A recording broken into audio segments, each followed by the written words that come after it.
सीखने का अमल जो है वो सारी उम्र चलता रहता है। जो भी इंसान ज़िंदगी के किसी भी स्टेज पे आके अपने आप को स्टक डाउन कर देता है, रोक देता है और वो कहता है कि इससे आगे मैं नहीं सीख सकता, जो कुछ मैंने सीख लिया यही सब कुछ है और जो मुझे आता है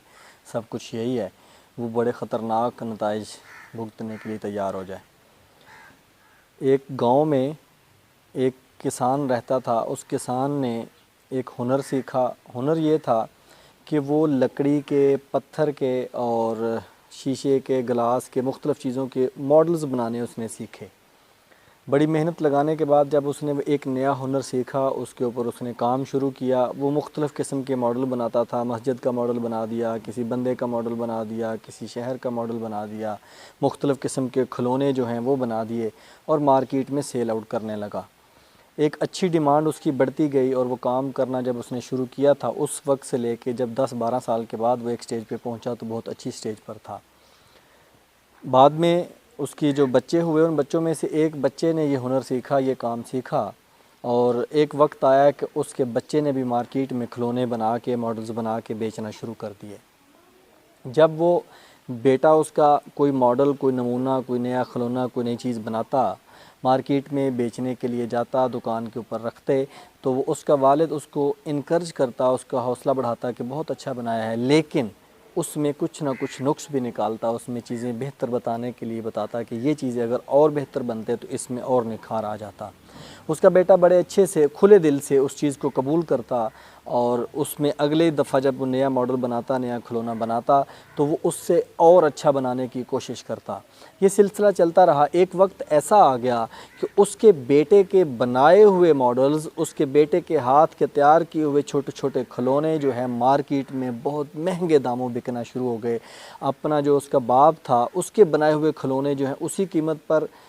जा रहे थे जो पहली कीमत पर जाते थे, लेकिन उसके बेटे के बनाए हुए जो मॉडल्स थे, नमूने जो थे, वो बहुत बड़ी कीमत पर सेल आउट होना शुरू हो गए। और उसके बावजूद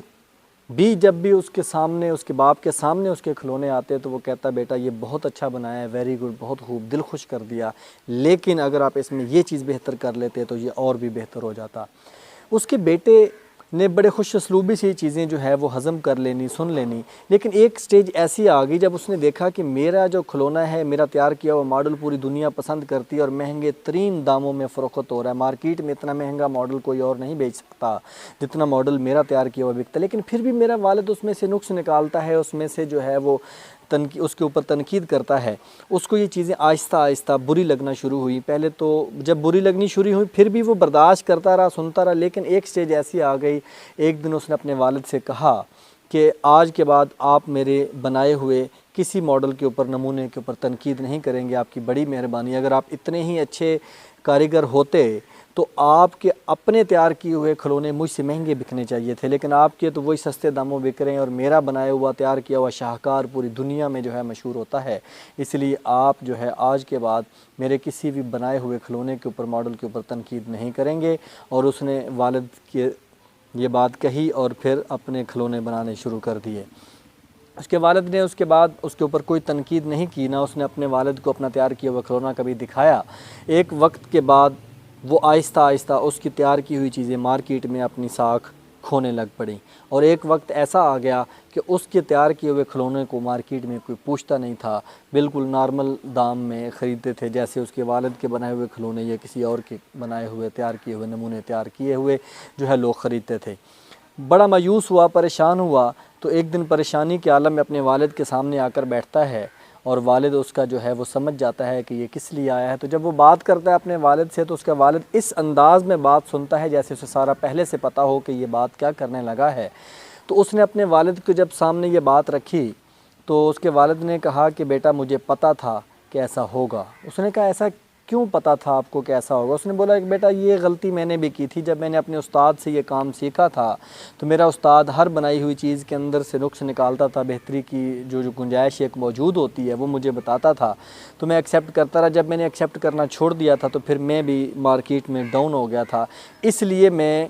आपको ये बताता था और जब आपने मुझे मना। उसने बोला अबू जी जब आपको पता था, आपके साथ ये हो चुका था, तो आपने मुझे क्यों समझाया क्यों नहीं? उसने कहा बेटा मैं तो समझाना चाहता था लेकिन आप समझना नहीं चाहते थे।